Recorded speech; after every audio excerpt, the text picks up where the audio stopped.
Hello, today I want to talk about these Red Wing 1907 Moc Toe boots. I got these about a month and a half ago. I feel like I've now broken them in for quite a little bit, so I can give you an initial verdict. This is my first heritage style boot that I've owned, so it's definitely a new experience. So yeah, I got these boots around Christmas. I feel that the break-in process was about 2 weeks long to kind of get them to a point where I felt like I could wear them on a daily basis. And then from there, probably another week or so to really feel at home in them. If you want details about the boot construction and its history and heritage and all that, I just recommend that you check out Rose Anvil's review of this boot. He cuts one in half. Definitely not going to do that on my pair of boots. I need them. Yeah, all that information you can find there. I'm not a source of information on this. What I can give you though is my experience. So basically, to break these in, what I did was I wore them indoors only initially, so at home, and I would put them on for a couple of hours, basically until they started to feel uncomfortable. Then I took them off. And I did that daily. I put them on, walked around, waddled about at home in them until they felt uncomfortable. So gradually I built up my comfort level with them. They do have an insole. I'll roll some footage which shows that. It's a kind of leather topped insole. I think there's some material underneath that kind of adds a little bit of a squish, but overall the wear experience on these boots is very different from other shoes that I've worn. These are definitely the most premium shoes I have, and I feel that in terms of comfort so far, it has paid off. Before having these boots, before having heritage boots, basically I equated shoe comfort with squish, I guess. For example, these are a pair of sneakers that I wear for running and even for like walking, even for like day-to-day stuff. I've had them for a while, very squishy, and therefore I feel that they're very comfortable.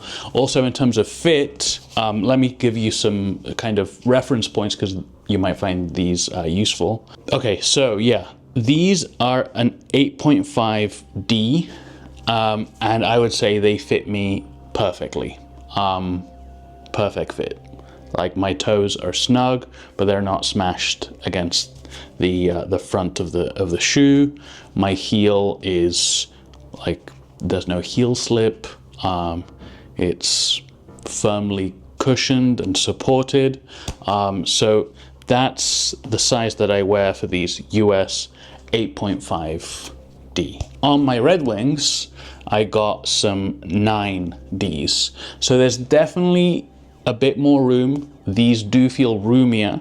I do have a little bit of heel slip, but as I was trying them on, I felt that the 9 gave me the right balance between being able to put my foot inside the boot and the sort of wiggle room at the front. In fact, I got these at a Red Wing store in the US, Federal Way in Washington State. So that Red Wing store had an electronic foot measuring device. It was kind of a white rectangular contraption that you just stepped into and it kind of gave you your measurements. In my case, the results from that, the recommendation from that was a 10D, which I tried on. Immediately felt it was too roomy. The sales associate was very gracious, and basically they didn't have the 9D, so they ordered it from another store, and I'm really glad that I trusted my gut. So yeah, these are 9Ds, roomier than my Hokas. I'm going to go through some other shoes, so again, maybe for some of you who happen to have a similar shoe size to me, it might give you some reference points. Many years ago, when I lived in New York, I had these kind of very casual boots, and Man, the difference is night and day. Basically, this is just a casual shoe, a high-top casual shoe. I can now very clearly see that. And these are falling apart, as you can see. I was actually hoping when I made this video that I could wear these maybe for another month or two, but nah, these are done pretty clearly. So anyways, these are a 9. So again, these are a 9. Fit-wise, I would say that these are more snug on my foot than the Red Wings. These are Aldo boots, by the way.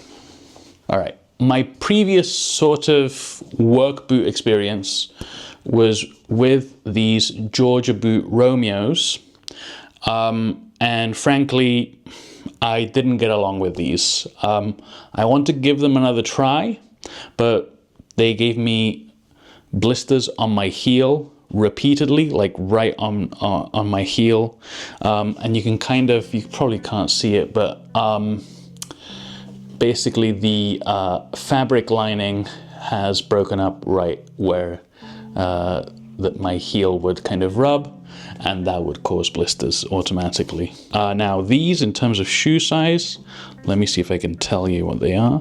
Yeah, so these are an 8.5, and these feel too roomy actually for my feet because I have quite a bit of heel slip on these. So it's kind of interesting. Like the sizing is kind of all over the place. Don't necessarily go for the result that the machine gives you. You know, try slightly above, slightly below to really dial in the fit, because I think that is super crucial to start with a good fit, because the breaking process is a commitment. Indoors, a couple of hours a day until they felt too much. Then I took them off. And so that was for about a solid week for sure.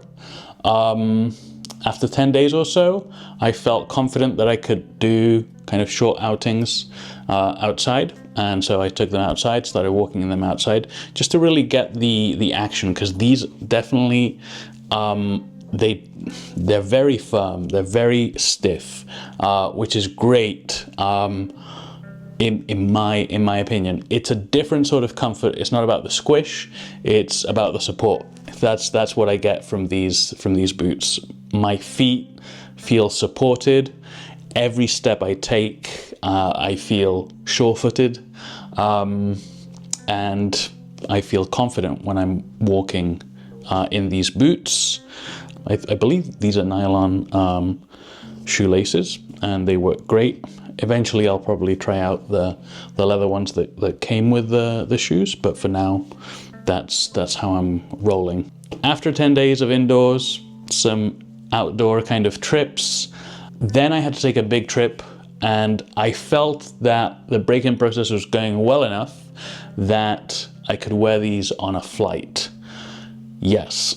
So I actually wore them for 12 hours straight, pretty much, of flying plus airport layover time, and they felt comfortable.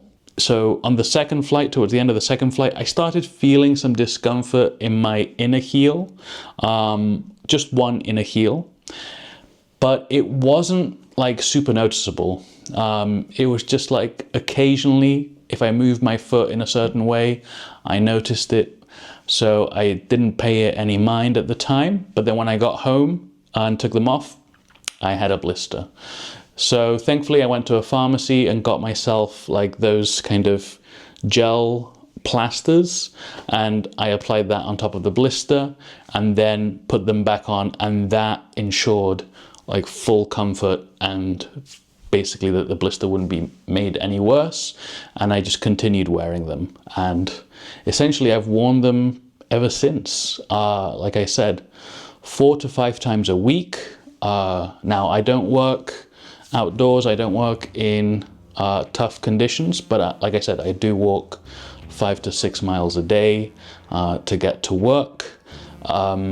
walking is wonderful in these, standing is wonderful in these, and that's what I really notice. With a squishy shoe, you're kind of wobbling about. If I have my Hokas on and I'm just standing, or I'm sort of spending a lot of time standing, my feet will get tired because essentially the balance isn't firm, so I'm kind of wobbling a bit, and that kind of tires out my feet.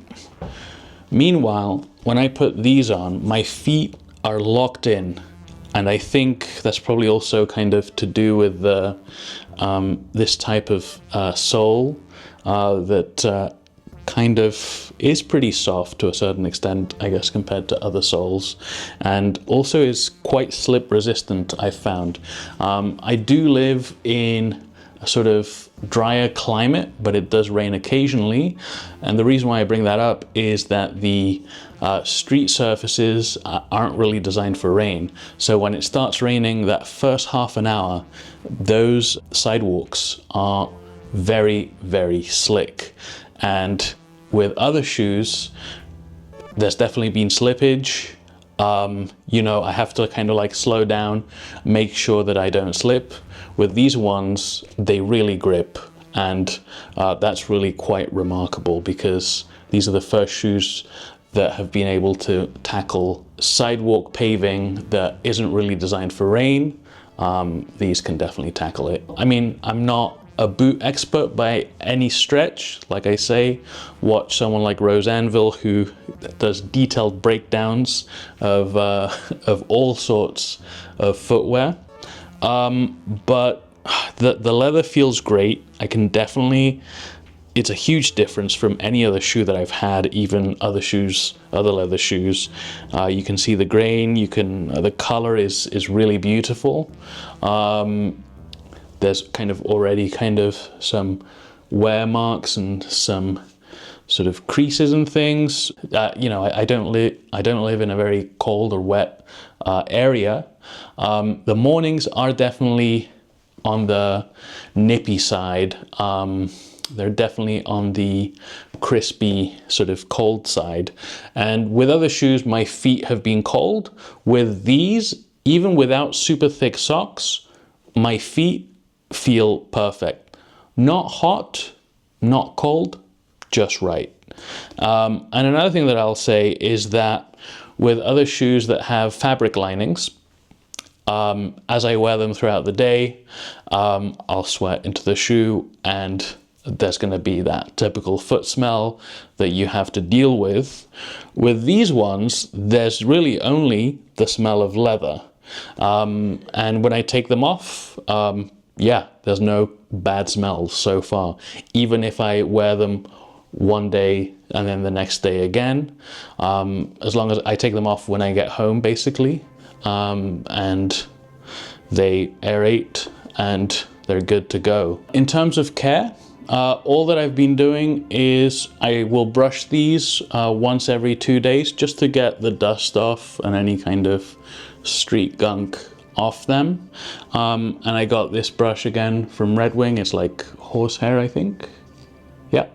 What I will say is that these front edges of the brush are very sharp, which I don't kind of understand. Not the end of the world, but just something to be aware of if you get these accessories. It's just these front edges. The side edges are sanded off, but or rounded off. But this front one is pretty sharp. So something to be aware of.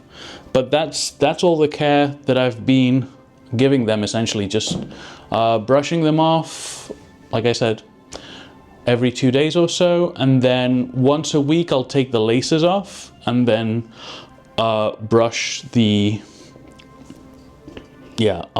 tongue area, just to make sure that there isn't any dust or any debris kind of getting in between the tongue, because the tongue is actually, again, I'm not sure if I'm using the correct terminology, so please let me know in the comments, but it's attached on the side, so it's not free moving. It's very well positioned. It ensures the sort of integrity, structural integrity of the shoe.